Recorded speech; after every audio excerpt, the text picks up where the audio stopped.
The Sivrite home, like many homes around the world, is getting very excited for the Summer Olympics. In less than a week, our house is going to go from being full of people who know nothing and don't care about sports like trampoline jumping to being a house full of people who are yelling at the screen for every single sport, no matter what it is. We absolutely love it. And it's like that really for every Olympics in the Sivrite house. We enjoy it. But this time does feel really special, and it's mainly because of the extraordinary story of a woman named Simone Biles. She is the GOAT of women's gymnastics. And as great as she is at the sport, her story is almost even greater. Most people know a lot about it, but last Olympics in Tokyo, Biles dealt with a mental health issue that actually caused her to withdraw from the competition. So my wife and I, in preparation for the games, we watched this documentary. It's called Simone Biles Rising. And it was so cool to see behind the scenes of that whole situation and to hear what she was thinking and feeling as that was going on. And at one point in the documentary, she talks about the 2016 Rio Games. It was her first ever Olympics. And that was when she really burst onto the scene and became a known person to those that don't follow gymnastics regularly. She was a superstar. She won 5 medals, 4 of them are gold, and it occurred to her after the games that she had just accomplished her lifelong dream at the age of 19. And in the documentary, she says basically that her thought was like, what in the world do I do now? She was in need of a reimagining of life, of gymnastics after those Rio Games. And I hate to speculate too much, especially when it comes to people's mental health journeys, but it seemed as though between the Rio Games and the Tokyo Games that reimagining didn't happen for her. And now that may or may not have played a part in what happened at the Tokyo Games, but the beautiful thing about the documentary was this. Watching her after Tokyo and all that happened, withdrawing from those games, watching her actually do that work of reimagining her life, her relationships, her emotions, her mental health, and of course, her gymnastics. And now who knows what's going to happen at these games, the summer games in Paris. Doesn't really matter to me, honestly. Simone Biles, her resiliency, her strength in many different ways, that alone makes her a legend in my book and many people's books. So this work of reimagining something, it is very hard to do, especially when you're reimagining something that you think you understand. If anyone understood gymnastics and the life around gymnastics, it was Simone Biles until the day that she didn't. And then she had to reimagine what could be. In the book of Leviticus, first of all, the book of Leviticus is not exactly a page turner. It's not one that you're turning to if you're looking for like enthralling storyline. But the fascinating thing about the book is that God is attempting to get the Hebrew people to reimagine the possibilities of their life and their life together. They are fresh out of captivity in Egypt. They've never known what it's like to be a free people. So God is basically laying out these laws and these practices to help them think differently about what it means to be a community, what it looks like to be a community that is living together. So, of course, some of those laws and practices include and deal with resources. They've never had to deal with that before. And the only system around resources that they know is Egypt. And what was going on there is that those who did have, they had a lot. And those who didn't have, they were never going to have very much. There wasn't a whole lot of distribution of resources to those in need going on in Egypt. So one of the ways that God attempts to help the people reimagine resources is around this practice of gleaning. Now, gleaning, that was when someone with a field to farm would work to the very edges of their land, basically going over their land twice, 3 times to make sure that they harvested like every single possible piece of grain. And what God said to them is, don't do that. Don't do that. Instead, when it comes to the edges or what you might have left behind, just leave it. That way, the people who are in need can come and gather what they need from what is left over of your field. Now, a good modern day comparison when I was trying to think about this, it might be like retirement funds. Now, listen, as a person who's trying to figure out what my retirement is even going to look like, I'm not saying that these are inherently evil things. But remember, this is about reimagining. It's about our mindset, the thought process behind certain things. And sometimes the thought process behind retirement is that we need to gather every single dollar from every single place we can find it to make sure that we have security and comfort. And what God is saying to them and to us is don't do that. Instead, just leave the edges to those who are in need. And you can see what God is trying to get them to reimagine about the resources. It's great to have them. It's not a bad thing to have resources, but they are not a means to your security and comfort. I'm the one that brought you out of Egypt. I am the means for your security and comfort. That's me. Find your security and comfort in me. Your resources are a means to help others. So, another somewhat even more revolutionary practice that God is putting before the people, the Hebrew people, was the year of Jubilee. It sounds like an awesome time, sounds like a blast, and it probably was, right? I guess it kind of depended upon where you were at in your life and how much you were actually able to reimagine things when it came to resources. So without getting into all the 10th day of the 7th month and the 7 times 7 years, all that stuff, which has great meaning, Jubilee was basically about returning home, leaving behind whatever you did or did not make of yourself and going back home. Leviticus 25:11 says, "The 50th year shall be a jubilee for you. Do not sow and do not reap what grows of itself or harvest the untended vines." Basically, when Jubilee came, your stuff became everyone's stuff. My kids would not like this one at all. But again, God is trying to get them to think about this differently. Find your security and your comfort in me, not what you've made for yourself.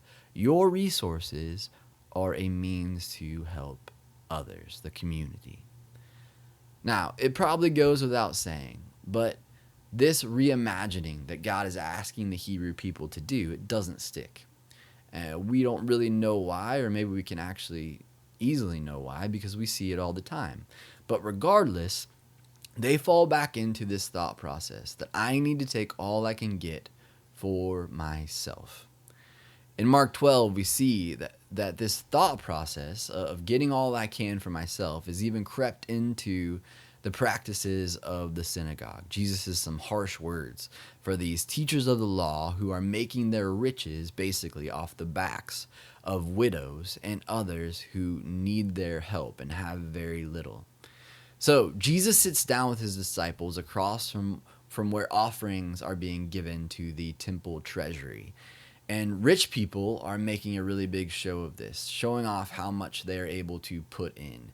And then there's a poor widow who comes forward, and she lays 2 small copper coins in. These would be worth almost nothing, like a few cents.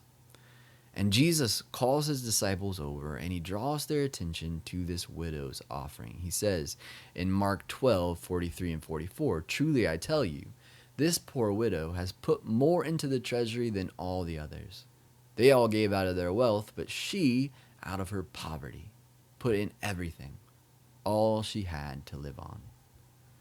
When it comes to this scripture, what we need to understand in this teaching from Jesus is that 2 things can be true about this teaching. I've always thought of it as just the one thing, that Jesus was lifting up this widow as a shining example of how to give everything you have to the Lord, right? And she is really doing it, right? She is putting her comfort and security in God's hands, giving all of what she has to God's kingdom. And this can be true about this teaching, but also this can be true.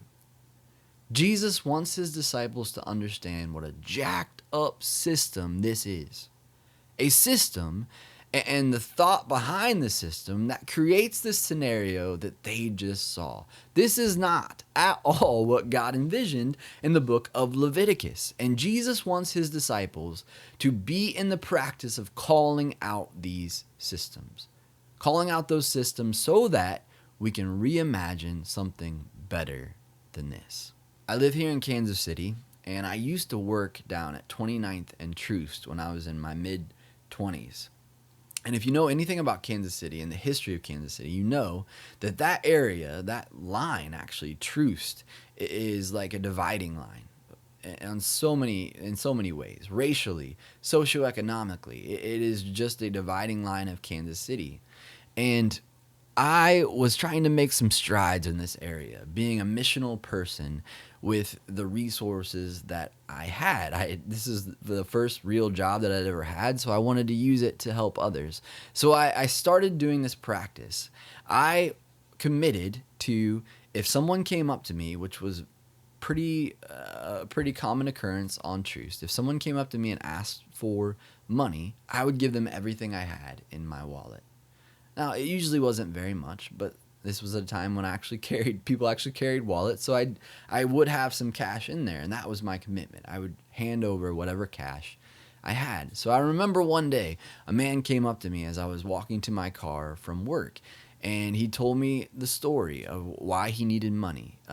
It was a pretty common thing to hear, but he said he had children and he needed diapers. Now, whether this is true or not, we don't know, but that was a common thing for people to say. Need money for diapers for my kids. And he also told me about an altercation he had gotten into where he broke his jaw, and he showed me some wiring in his mouth to prove that that was the case. And because of the commitment I had made, I just handed over the cash I had in my wallet, went on my way thinking that, great, I'd followed through with my commitment. I'd help this man with the resources that I had. Now, another day, walking to my car from work, and a woman came up to me. I could tell just from looking at her that she was in a bad spot. She had had the earrings ripped from her ears, and she was bleeding. She had just been in a domestic dispute situation, and she was just coming to me really just asking what to do. That particular day, I didn't have any money in my wallet.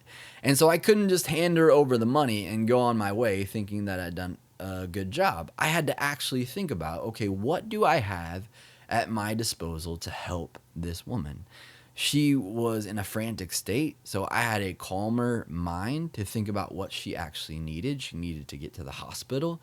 She needed to be connected with people that were around her, her community of faith or her family, to make them aware of the situation. So these were the things I was able to do. I was able to make sure that she could get to the hospital.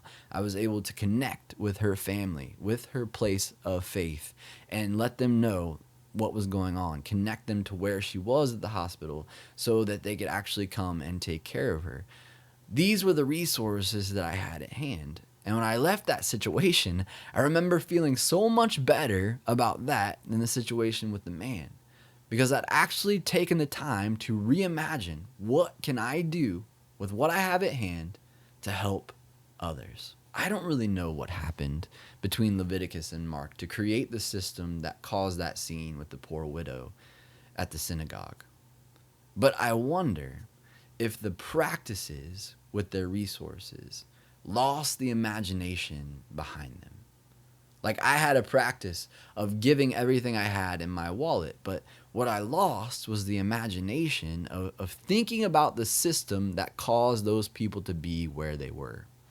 I lost the imagination of actually thinking about how I could use whatever I had at my disposal to help them in the situation that they were in. This is the thought process that God calls us to.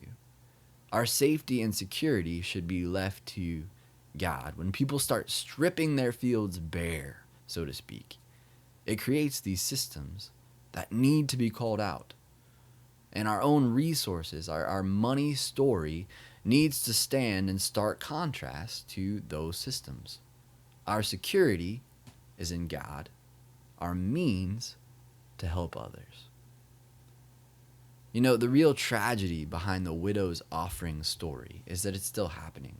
We see it everywhere we look in the world today. We can look at the broken systems in our lives and in the world and wonder, man, where do we even begin reimagining this? And we start where God started with the Hebrew people. It's a shift in our mindset, our thinking, our imagination, that then naturally begins to lay the groundwork for the new systems and structures. When we reimagine a better story for our money, for our resources, that dreaming or envisioning lays the foundation for the better days that are ahead for all of us. So, start here. What is one way you would like to use your money or your resources to help someone else? What is just one way that you can use what you have at your disposal to help someone else?